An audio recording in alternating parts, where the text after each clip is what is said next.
नमस्ते बच्चों। आज हम पढ़ेंगे हमारे सिविक्स की बुक का अध्याय 7 जिसका नाम है हमारे आसपास के बाजार। ठीक है, तो हम इस चैप्टर में बाजार के बारे में जानेंगे। ठीक है, तो देखिए बाजार किसे कहते हैं। बाजार वह जगह है जहां वस्तुओं और सेवाओं का आदान प्रदान होता है, जहां पर हमें वस्तुएं मिलती है। ठीक है, तो हम ऐसे भी पढ़ सकते हैं कि बाजार ऐसी जगह को कहते हैं जहां पर किसी भी चीज़ का व्यापार होता है। तो बाजार में सामानों का व्यापार ही होता है, लेन देन होता है। ठीक है, साप्ताहिक बाजार। साप्ताहिक बाजार यानी सप्ताह में एक दिन लगने वाले बाजार। जैसे आप अपने आसपास भी देखते होंगे, सप्ताह में किसी भी एक विशिष्ट दिन कोई एक बाजार लगता होगा, तो एक सप्ताह में वो एक बार ही लगता है। ठीक है, इसलिए उसको बोलते हैं साप्ताहिक बाजार। यह नाम इसलिए पड़ा है क्योंकि यह सप्ताह के किसी एक निश्चित दिन लगता है। साप्ताहिक बाजारों में कई चीजें सस्ती दरों पर उपलब्ध होती हैं क्योंकि उनके पास स्थायी भवन नहीं होते हैं, जिससे उन्हें किराया, बिजली का बिल, सरकार को फीस आदि अतिरिक्त खर्च नहीं देना पड़ता है। ठीक है, तो जो साप्ताहिक बाजारों में चीज़ें हमें सस्ती कीमत पर मिल जाती है क्योंकि उनकी कोई पक्की या परमानेंट स्थायी दुकान नहीं होती है, जैसे उन्हें किराया भरना हो या बिजली का बिल भरना हो या सरकार को टैक्स देनी होती, ये सब नहीं होता है। इसलिए सामान हमें सस्ती दर पर मिल जाता है। साप्ताहिक बाजारों में एक ही सामान बेचने वाली दुकानें भी बड़ी संख्या में होती है, जिसका अर्थ है कि उनके बीच प्रतिस्पर्धा होती है। तो जो साप्ताहिक बाजार होते हैं इनमें एक ही वस्तु की बहुत सारी दुकानें होती है। ठीक है, तो इनमें क्या होती है, प्रतिस्पर्धा होती रहती है, तो सामान हमें सही कीमत पर मिल जाता है। आस पड़ोस की दुकानें। ठीक है, हमारे जो घर के आसपास है बहुत सारी दुकानें होती है। ठीक है, तो उनके बारे में पढ़ते हैं।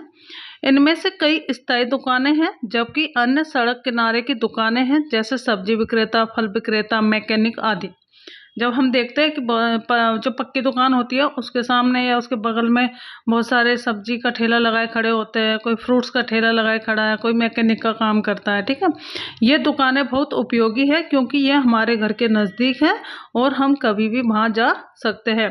तो ये दुकानें हमारे लिए बहुत ही ज़्यादा उपयोगी है क्योंकि एक तो हमारे घर के पास है और हम कभी भी वहाँ पर अपनी ज़रूरत के अनुसार जा सकते हैं।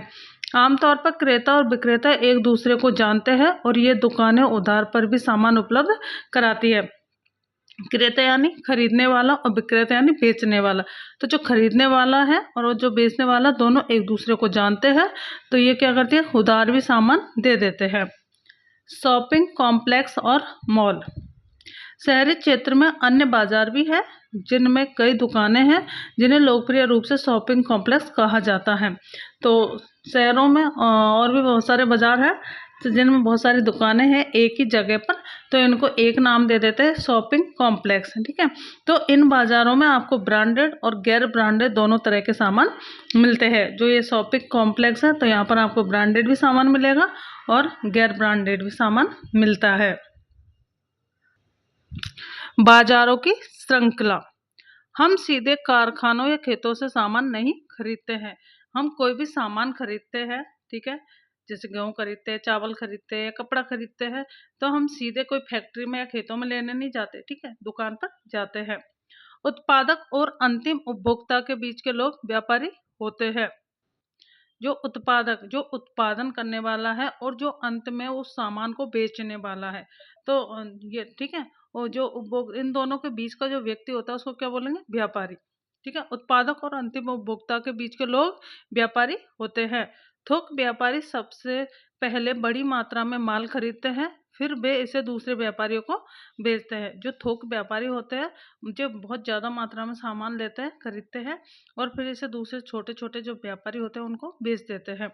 व्यापारियों के इन्हीं संपर्कों के माध्यम से माल दूर दूर तक पहुंचता है। जो व्यापारी इसे उपभोक्ता को बेचता है वह खुदरा विक्रेता कहलाता है। जो व्यापारी सामान को बेचता है, जो यूज करेगा उस व्यक्ति को बेचता है, तो वो क्या कहलाता है, खुदरा विक्रेता। जैसे आप दुकान पर गए, ब्रेड लाए, दूध लाए, ठीक है, तो वो क्या है, वो विक्रेता है, व्यापारी है। ठीक है, और हम उपभोक्ता यानी उन वस्तुओं का उपभोग करने वाले यानी हम उन्हें यूज करने वाले हैं। तो वो क्या कहलाएगा, जो व्यापारी वो सामान जो हमें दे रहा है वो खुदरा विक्रेता कहलाता है। ठीक है, जो व्यापारी से उपभोक्ता को बेचता है वह खुदरा विक्रेता है। हर जगह बाजार। ये सभी बाजार एक विशिष्ट इलाके में हैं और एक विशेष तरीके और समय पर काम करते हैं। आजकल फ़ोन के ज़रिए और इंटरनेट के ज़रिए कई तरह की चीज़ों का ऑर्डर दिया जा सकता है और सामान आपके घर तक पहुंचाया जाता है। तो आजकल हम फ़ोन से इंटरनेट के ज़रिए सामान घर बैठे ऑर्डर कर देते हैं। जैसे हम फ्लिपकार्ट से मंगाते हैं, अमेजोन से, मिंत्रा से। तो हम किसी भी ऐप से जो सामान मंगाते हैं जो हमारे घर आके दे जाता है, ठीक है। नर्सिंग होम और डॉक्टर के क्लिनिक में भी कुछ कंपनियों के प्रतिनिधि अपना सामान बेचने का कार्य कर रहे हैं। इस प्रकार खरीद और बिक्री अलग अलग तरीकों से होती है, जरूरी नहीं है कि बाजार में दुकानों के माध्यम से ही है। बाजार और समानता। साप्ताहिक बाजार के दुकानदार और शॉपिंग कॉम्प्लेक्स के दुकानदार बहुत अलग अलग लोग होते हैं। साप्ताहिक बाजार का व्यापारी शॉपिंग कॉम्प्लेक्स में नियमित दुकान मालिक के लाभ की तुलना में बहुत कम कमाता है। जो सप्ताह में जो दुकान लगाता है और एक व्यक्ति जो है जो शॉपिंग कॉम्प्लेक्स में दुकान लगाता है, तो इन दोनों के लाभ में बहुत ज़्यादा अंतर है, ठीक है। तो जो साप्ताहिक बाजार में दुकान लगाता है उसका लाभ बहुत कम होता है, शॉपिंग कॉम्प्लेक्स में जो नियमित रूप से दुकान लगाता है उसके कंपेरिजन में, ठीक है। तो ये चैप्टर था हमारा छोटा सा, ये हो गया कंप्लीट, ठीक है। और इसको वीडियो को अच्छे से देखना, ध्यान से सुनना और वीडियो को लाइक करना, चैनल को सब्सक्राइब करना, शेयर करना, कमेंट करना, दोस्तों के साथ ज़रूर शेयर करना, ठीक है बच्चों। धन्यवाद।